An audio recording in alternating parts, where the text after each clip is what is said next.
बिस्मिल्लाहिर्रहमानिर्रहीम। आज के प्रोग्राम के साथ मैं हूं नुस्ला मलिक।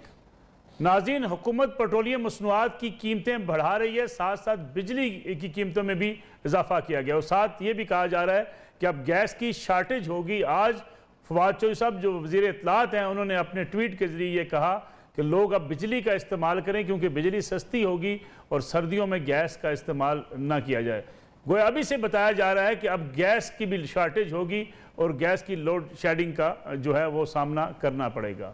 लेकिन इसके साथ साथ हुकूमत बज़िद है कि दुनिया भर में महंगाई हो रही है, दुनिया भर में पेट्रोलियम मसनूआत महंगी हैं, पाकिस्तान में कहीं सस्ती हैं। तो सवालात ये उठते हैं कि अगर लोगों की फ़ीकस आमदनी का तज़किरा किया जाए तो उसका हुकूमत तज़किरा करने से दूर रहती है। फिर रात के अंधेरे में जिस तरह नोटिफिकेशन किया गया, माजी में यही इमरान खान साहब हुकूमतों पर इल्ज़ाम आयद किया करते थे कि रात को चोरी छुपे ऐसे नोटिफिकेशन जारी किए जाते हैं, पार्लियामेंट को बाईपास किया जाता है, आर्डिनेंस के जरिए हुकूमत चलाई जाती है। लेकिन ये सारे काम आज इमरान खान साहब खुद कर रहे हैं। आखिर क्या ज़रूरत थी कि रात के अंधेरे में ये नोटिफिकेशन जारी किया जाता? क्या अवामी रद्द-ए-अमल से बचना मकसूद था या ये ख्वाहिश थी कि कोई और ख़बरें आ जाएंगी, फिर इसको ज़ेर बहस कम लाया जाएगा? फिर साथ मीडिया से और अपने अरकान असम्बली से वज़ीर आज़म ये तवक्को लगाए बैठे हैं कि वो अपने हलकों में जाएँ और जाकर अवाम को बताएं कि दुनिया भर में महंगाई है और पाकिस्तान में पेट्रोलियम मसनूआत अब भी कहीं सस्ती हैं। लेवी में भी इजाफा किया गया जो बराह रास्त अवाम की जेबों पर डाला गया है। इसके साथ साथ अगर हुकूमत ये दावेदार है कि महंगाई पूरी दुनिया में है और पाकिस्तानी अवाम को इस बारे में कायल किया जाए तो कैसे कायल किया जा सकता है? आज हम लिए चलते हैं आपको लोगों के पास वज़ीर आज़म साहब को बताने के लिए कि हजूर आपके अरकान क्यों अपने हलकों में नहीं जा पाते। ज़रा सुनिएगा पेट्रोलियम मसनूआत में इजाफे पर यह कौम क्या कह रही है। प्राइम मिनिस्टर चोरी करते हैं, उसकी कीमत अवाम अदा करती है। रोजगार ना होने की वजह से पेट्रोल, बिजली, गैस, आए दिन खाने पीने की अशिया, चीनी, घी, किस किस चीज़ को रोए हम। इतनी महंगाई हो गई है कि बच्चे पाले नहीं जाते, बंदा खुदकशी करने पे आ जाता है, अपने बच्चों को भी खुदकशी करने पे मजबूर कर देता है। मैं सिक्योरिटी गार्ड की नौकरी करता हूँ, 12-13 हज़ार मेरी सैलरी है, मैं अफोर्ड नहीं कर रहा बच्चों को खिलाऊं या पेट्रोल पूरा करूँ। 17,500 में हम पेट्रोल डाले, काम करे, घर का किराया पूरा करे, क्या करें। जी वोट दिया था इमरान खान को। मैं ये समझता हूँ कि गलती की थी ज़िंदगी की सबसे बड़ी। पहले पेट्रोल महंगा किया, अब फिर से 8 रुपये महंगा कर दिया। पेट्रोल बम गिराएंगे ताकि ये ज़मीन के अंदर धस जाए, मर जाए। टैक्सी दिहाड़ पे चलाते हैं, दिहाड़ीदार मजदूर है, टैक्सी चला के हम अपने घर वालों का पेट पाल। आजकल हलाल का रिज़्क कमाना बहुत ही ज़्यादा मुश्किल हो गया है। इतनी तबाही नहीं हुई थी जी, तबाही इस गवर्नमेंट ने कर ली। गरीब लोग हैं, उसको खाने के लिए नहीं है। इनको कहेंगे ये जरा कम करेंगे, बहुत महंगा हो गया, यकीन करेंगे कमाना भी जो ना हमारे लिए अजाब हो गया। पेट्रोल महंगा हो रहा है, उसके साथ हर चीज़ महंगी हो रही है, तो उसके साथ प्राइवेट कंपनीज वाले तो हमारी तनख्वाह 1 रुपये भी नहीं बढ़ाते। इमरान खान कहता था नवाज शरीफ चोर है, ना इमरान खान चोर है ना नवाज शरीफ, चोर बन गए हम। 250 का तेल पवाया ना तो 350-400 रुपया इकट्ठा होना है तो तेल फिर मुक जाना, तो दसो की करिए, बड़ी मुश्किल नाल गुजारा करन डे आ। जब से ये आया है इसने हम लोगों को गरीब तबके को तो बिल्कुल ही लेके बैठ गया और जाए हमारी जान छोड़े। ये याद रखें, जब हुक्मरान करप्शन करता है वो आपके ऊपर टैक्स लगाता है, उसकी चोरी की कीमत आप महंगाई के जरिए अदा करते हैं। डीजल और पेट्रोल महंगा होता है, सब कुछ महंगा होता है। जनाब वज़ीर आज़म, आपके अरकान असम्बली हलकों में जाएं तो जाएं कैसे, अवाम का सामना कैसे करें? आपने कुछ थोड़ी सी झलकियाँ देखी कि लोग बेचारे किस हाल का शिकार हैं। पेट्रोलियम मसनूआत बढ़ती हैं तो महंगाई का एक तूफान आता है, हर चीज़ की कीमत बढ़ जाती है। कभी आपने किसी सौदा सलफ लेने आप बाजार गए हों तो आपको अंदाज़ा होगा जब किसी की कीमत पूछी जाती है, साथ ही वो कहता है कि भाई साहब आपको नहीं पता पेट्रोल कितना महंगा हो गया है, डीजल कितना महंगा हो गया, हमारी कास्ट कितनी बढ़ गई है। हर चीज़ आपको महंगी मिलेगी, लेकिन साथ ये कहा जा रहा है कि इस वक्त हम दुनिया का सस्ता तरीन मुल्क हैं। सस्ता कैसे मुल्क हैं इसका भी आज जायज़ा लेंगे आज के प्रोग्राम में। फिर हम जब कंपेयर करते हैं कि इंडिया के अंदर, चूँकि हमारी करेंसी इंडिया की करेंसी से बहुत कम है, तो हम कहते हैं वहाँ पेट्रोलियम मसनूआत जो है वो हमसे महंगी हैं।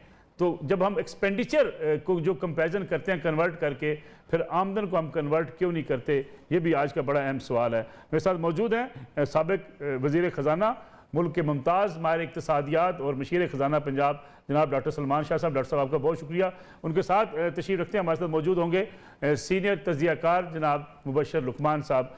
दोनों मेहमानों का बहुत शुक्रिया। डॉक्टर सलमान शाह साहब, अगर प्रोग्राम का आगाज़ मैं आपसे कर लूँ, आज पेट्रोलियम मसनूआत रात के अंधेरे में नोटिफिकेशन करना फिर साथ ये कहना कि हम सस्ता तरीन पेट्रोल दे रहे हैं, कैसे मुमकिन है? हम कन्वर्ट क्यों करके पैसे बताते हैं? कभी किसी ने पाकिस्तानी करेंसी के साथ कन्वर्ट करके आमदन भी बताइए कभी।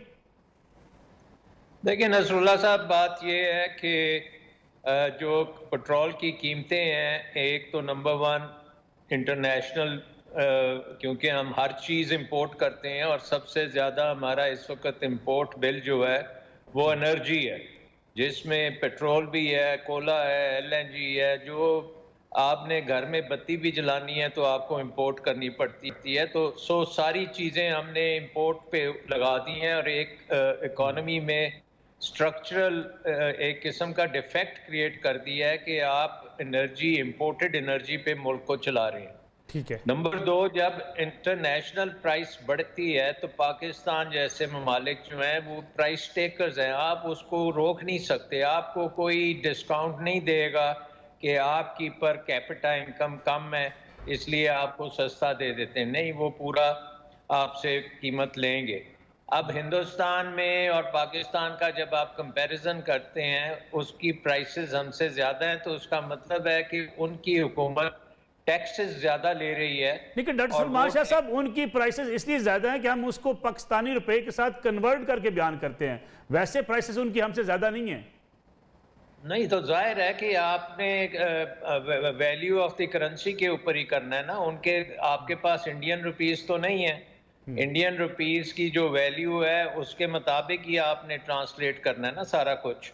सो बेसिकली बेंचमार्क में इंडिया जो है वो उन पे टैक्सेस ज़्यादा कलेक्ट करता है, पाकिस्तान टैक्सेस कम कलेक्ट कर रहे हैं। और हमने देखा है कि क्योंकि IMF प्रोग्राम में हमें 630 अरब रुपए की इसमें से पेट्रोलियम लेवी लेनी थी, तो वो भी हमारी जो है वो मार्जिनल हो गई है क्योंकि आपने खासी टैक्सेस को कम किया है। लेकिन अब तो बढ़ा दिया डॉक्टर साहब, मौजूदा जो इजाफा हुआ इसमें लेवी बढ़ा दी गई है।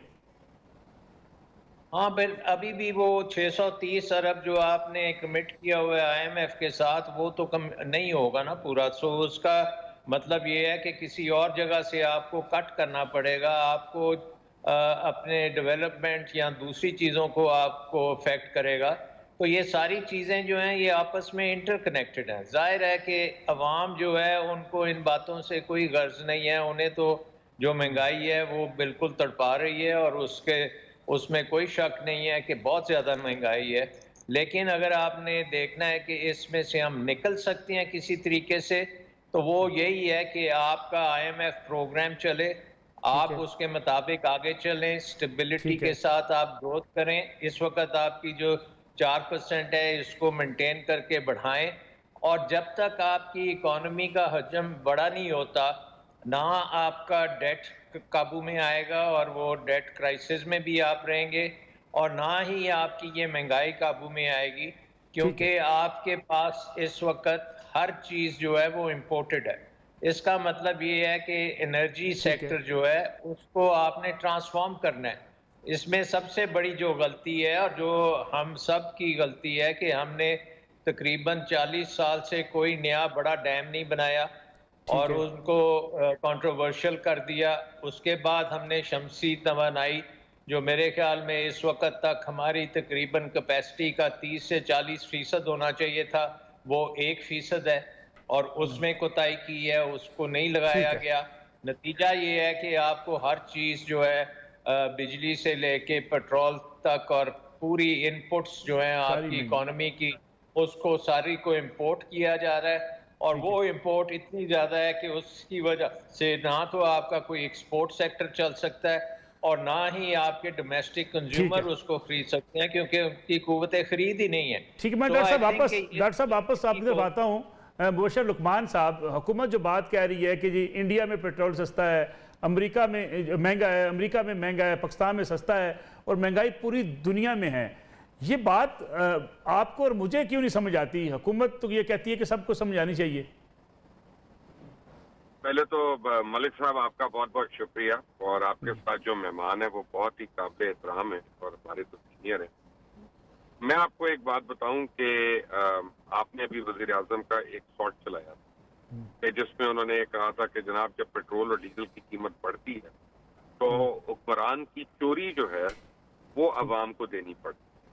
तो अगर तो डॉक्टर साहब सही कह रहे हैं, जो कि मुझे पता है कि ये बड़े वसूख से बात करते हैं, तो फिर इमरान खान की जितनी बातें जो उन्होंने हमें कंटेनर पे खड़ा करके कही थी वो तो झूठ साबित हो गई। या तो इमरान खान को उस वक्त नहीं पता था वो क्या कह रहे हैं और वो झूठे इल्जाम लगा रहे हैं, या अब जो है वो सही कह रहे हैं। दूसरी बात ये है कि इस मुल्क को इस तरह से ना देखें, आप ये देखें कि इस मुल्क में टैक्स देने वाले को क्या फायदा है और टैक्स ना देने वाले को नुकसान क्या है।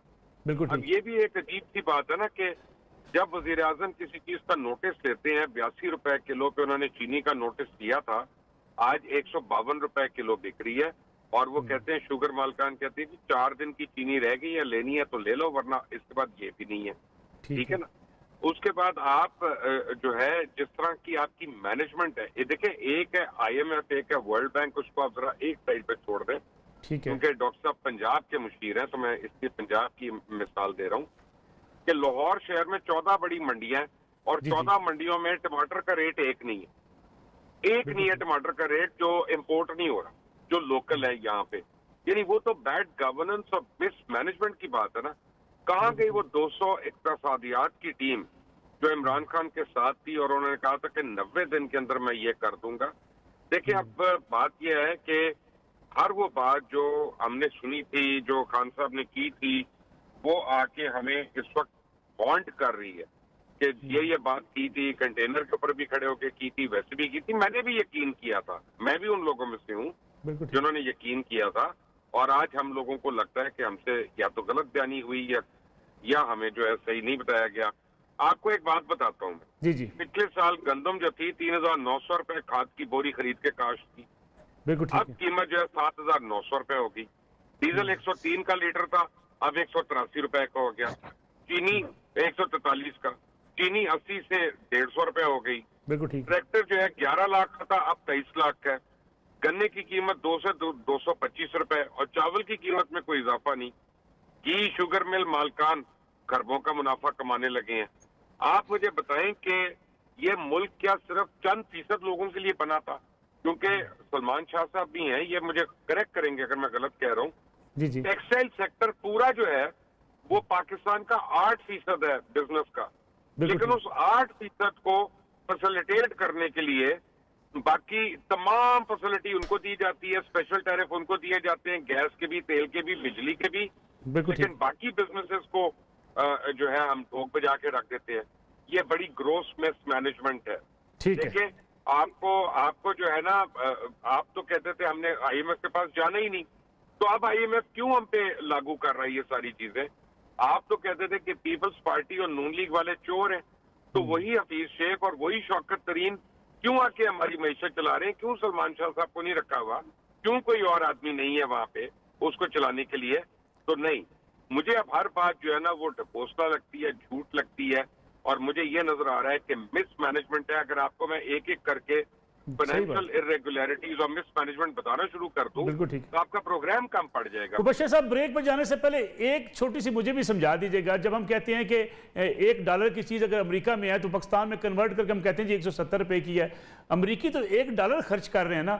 जब हम उसकी एक्सपेंडिचर को कन्वर्ट कर देते हैं 170 रुपए पे, तो उसकी आमदन को कन्वर्ट क्यों नहीं करते? वहाँ जो 8 घंटे काम करने वाला आदमी है वो तो फिर लाखों रुपए कमाता है, जो आम एक मजदूर भी होगा।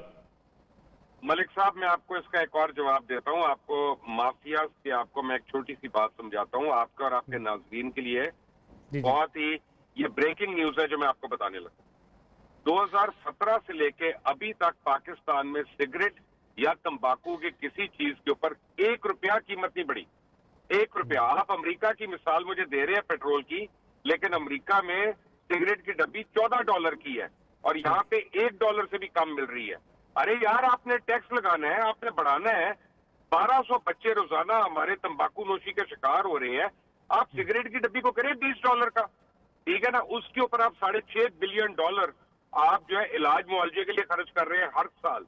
आपकी जो पल्मोनरी डिजीजेज हैं, आपकी जो हेल्थ केयर है, उसके ऊपर $6.5 बिलियन का टीका लग रहा है। लेकिन तंबाकू के ऊपर आप टैक्स नहीं लगा रहे, आप पेट्रोल के ऊपर लगाएंगे, डीजल के ऊपर लगाएंगे, ताकि आम आदमी की कमर टूट जाए। बिल्कुल ठीक। बशीर कुमार साहब एक ब्रेक लेते हैं, कमर्शियल ब्रेक से बाद वापस आएंगे, बात करेंगे जो मोशर साहब ने बात की कि हम उन मसनूआत के ऊपर टैक्स लगाएं जो लग्जरीज में आती हैं, जो आम आदमी की ज़रूरत नहीं है। आम आदमी की ज़रूरत तो पेट्रोल है, खाने पीने की चीज़ें हैं, दालें हैं, चीनी है, उस पर अगर हम टैक्स लगा के गरीब आदमी को और मारना चाहते हैं तो फिर उसका बनेगा क्या? इस पर बात करेंगे आफ्टर शॉर्ट ब्रेक।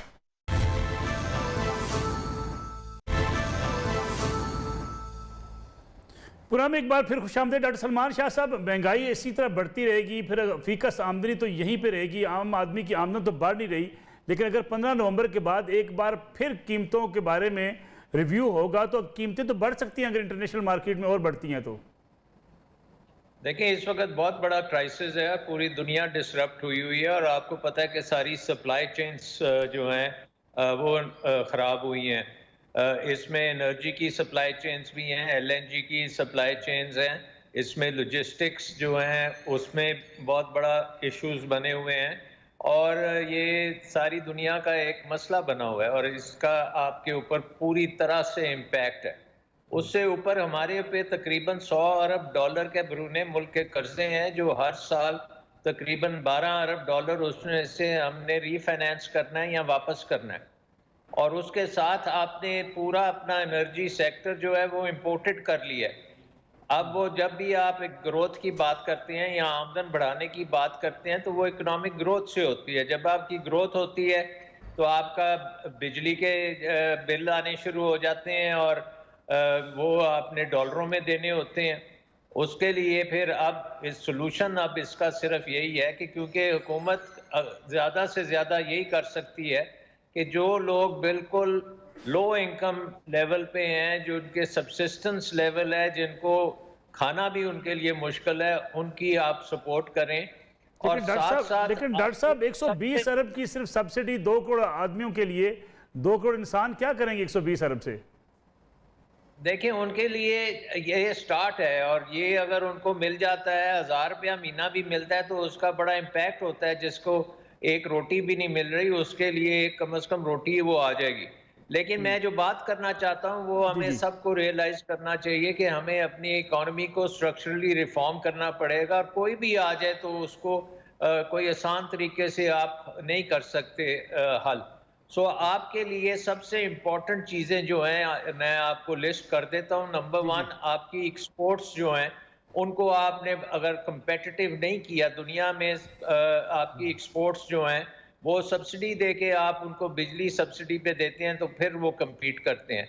लेकिन अगर आप उनको टेक्सटाइल इंडस्ट्री की जो बात हुई है उसमें खासी एक्सपेंशन हुई है और उसको अगर बेहतर करते हैं, नंबर 1 एक्सपोर्ट्स है। नंबर 2, हमारे जो ओवरसीज पाकिस्तानीज हैं वो एक बहुत बड़ा हमारा सरमाया है और इस दफ़ा उन्होंने 30 अरब डॉलर भेजा है। अगर उनको हम मोटिवेट करें, अब देखें वहाँ से ओवरसीज पाकिस्तानीज अगर पाकिस्तान में इन्वेस्ट करें जैसे सर अनवर परवेज़ ने किया है, उस तरह के बड़े बड़े जो ओवरसीज पाकिस्तानीज हैं वो पाकिस्तान में अभी इन्वेस्ट नहीं कर रहे।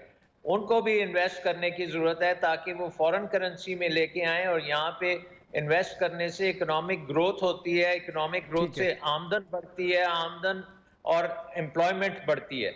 तीसरी चीज जो है आपको ये आपके जो सफेद हाथी हैं बिजली के और बाकी हमने खासे पाले हुए हैं जो अरबों रुपए हमारे ले जाते हैं, अगर वो प्राइवेटाइज किए होते और वहां से ये 120 जो अब हम सब्सिडी दे रहे हैं लो इनकम ग्रुप को, ये हम 500 अरब भी दे सकते थे।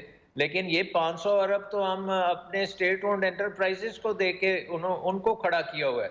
सो वो आपको सारा चेंज करने की ज़रूरत है। और सबसे इम्पोर्टेंट चीज़ है कि आपकी अंदरूने मुल्क जो इन्वेस्टर है उसको आप इन्वेस्ट नहीं करने दे रहे। वो इन्वेस्ट करेगा तो ये इम्पोर्ट सब्स्टिट्यूशन होगी, वो इन्वेस्ट करेगा तो ये शमसी तवानाई आप लेके आएंगे। सो ये एक बड़ा डायनेमिक चीज़ है और इस तमाम चीज़ को आपको मैनेज करना पड़ेगा। और जाहिर है हुकूमत को इस वक्त बहुत बड़ी पॉलिटिकल प्राइस देनी पड़ रही है, ये इसमें कोई शक नहीं है कि लेकिन डॉक्टर साहब जो अभी बात की मोशर लुकमान साहब ने कि हम अगर सिगरेट के ऊपर अगर हम टैक्स लगा दें तो उससे ज़्यादा रेवेन्यू लिया जा सकता है बजाय इसके कि हम रोज़मर्रा की अशिया के ऊपर टैक्स लगाएं।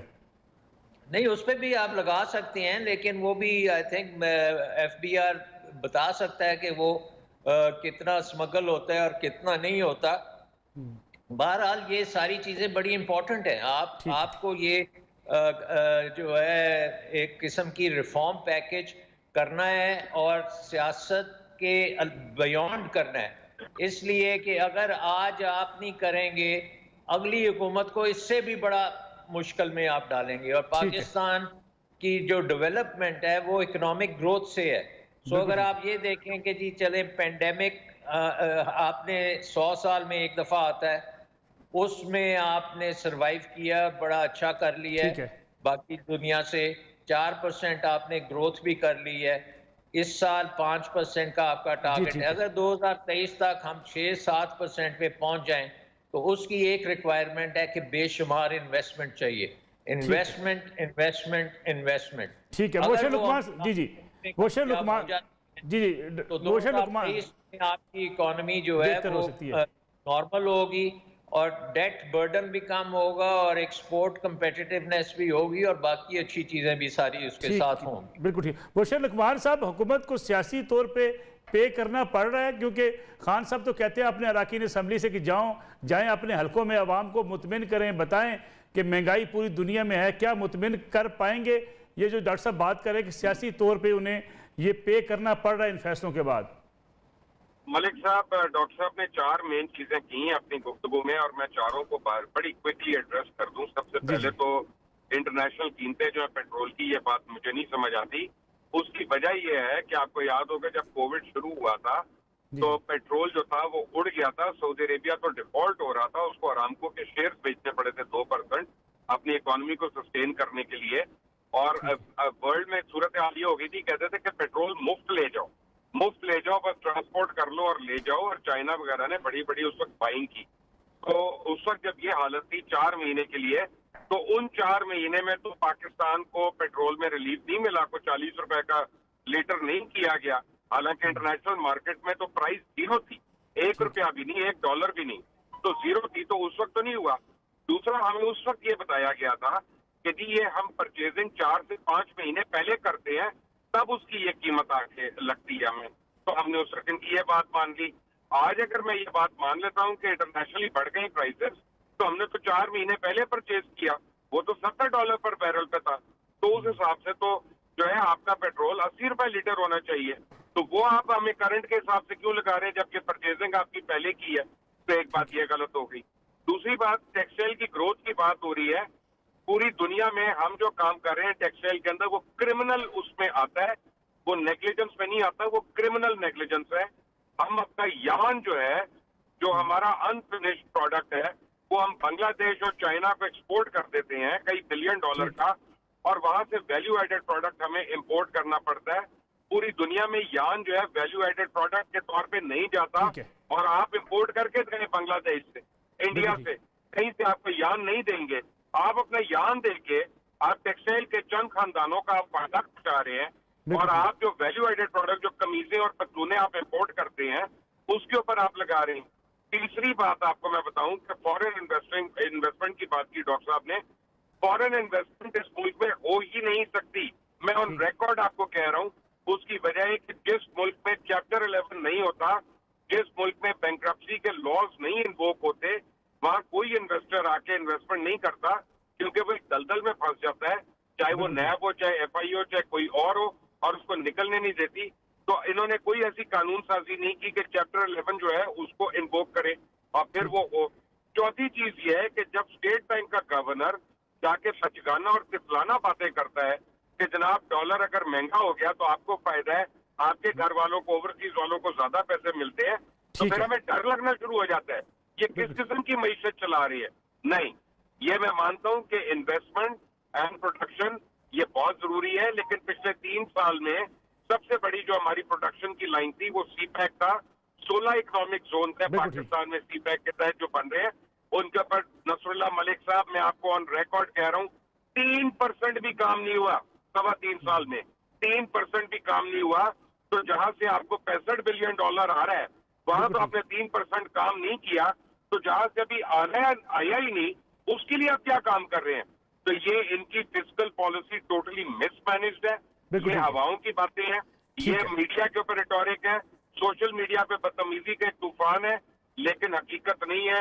गरीब क्या, अब मैं आपको एक और एग्जांपल देता हूँ, चले जी जी मैं आपको बताता हूँ कि 3 मरले से छोटा घर जिसका है उसकी बिजली माफ कर दो यार, और जिसका 2 कनाल से बड़ा घर है उसको 50% महंगी कर दो, कोई बात नहीं, ठीक है ना। गरीब को कहीं तो सहारा दो ना, अमीर की भी वही सब्सिडी, गरीब की भी वही सब्सिडी, अरे ये कौन लोग हैं यार। ठीक है डॉक्टर साहब, अब शॉर्ट कमेंट कर दें ताकि हम प्रोग्राम को वाइड अप करें। देखें, एक तो ये है कि हमारी जो टेक्सटाइल इंडस्ट्री है वो यान इतना एक्सपोर्ट, जितना इस वक्त अपैरल हो रहा है, होम टेक्सटाइल हो रही है, वैल्यू एडेड प्रोडक्ट्स हो रहे हैं, और ये 30 अरब डॉलर को क्रॉस करने जा रहा है। और ये फैसलाबाद का चक्कर मुबशर को लगाना चाहिए और जाके देखना चाहिए वहाँ पे किस किस्म का काम हो रहा है। ठीक है। दूसरी बात ये है कि जो सीपैक का बात की है मुबशर ने, आज अभी तक जो सीपैक के प्रोजेक्ट्स थे वो गवर्नमेंट टू गवर्नमेंट प्रोजेक्ट्स थे। अब सीपैक का फेज 2 है जिसमें आपकी बिजनेस टू बिजनेस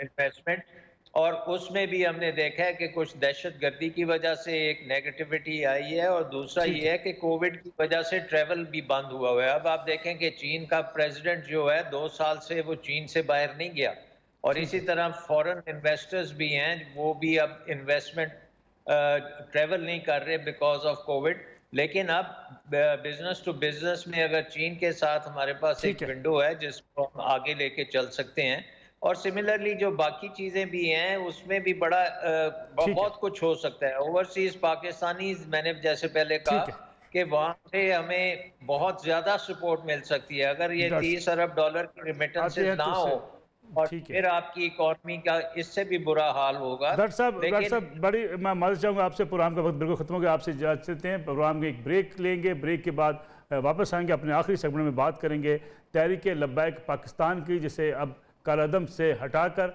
एक मुल्की सियासी धारे में शामिल किया जा रहा है, उसके क्या फ़ायदे होंगे और अब तक ये मरला कहाँ तक पहुँचा है, इस पर बात करेंगे। हमारे साथ मौजूद होंगे चेयरमैन सुन्नी इत्तेहाद कौंसिल जनाब साहबजादा हामिद रज़ा साहब, एक ब्रेक के बाद।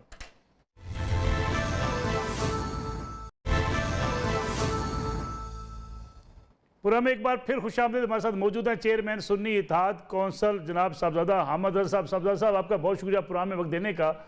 ये बताइएगा कि तहरीक लब्बैक के साथ जो मुज़ाकरात हुए उसके बाद तहरीक लब्बैक पाकिस्तान अब कलदम भी नहीं रहेगी और एक सियासी धारे में शामिल हो जाएगी। इसमें जब आप शामिल थे, जब आप सारे मुज़ाकरात करवा रहे थे, फिर यकदम आप मुज़ाकरात से अलग थलग क्यों हुए?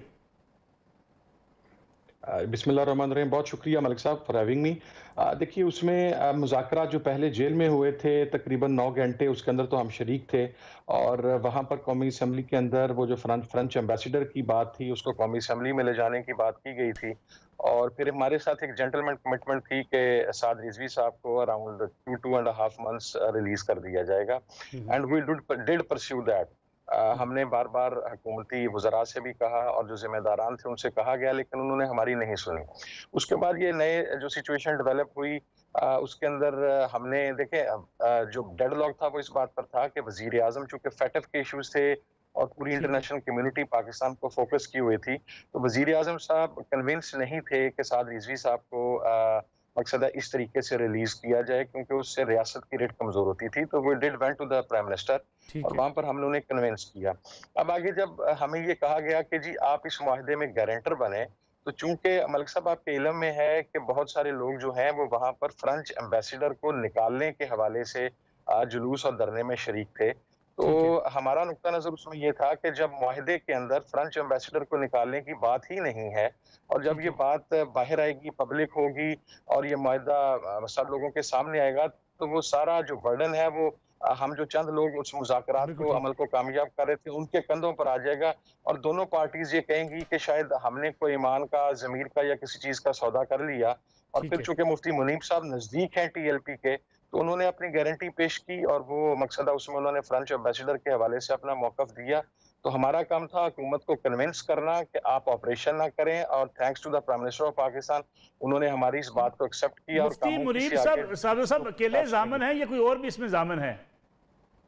नहीं जी, मेरी इतला के मुताबिक सिर्फ मुफ्ती मुनीब साहब हैं और शाह महमूद कुरैशी साहब हैं और स्पीकर कौमी असम्बली असद कैसर साहब हैं जी। तो आपको लगता है कि अब तहरीक लब्बैक जो है और हुकूमत के माबैन एतमाद बहाल हो चुका है, कोई नया धरना नहीं होगा, या मामला अब सेटल होते जा रहे हैं?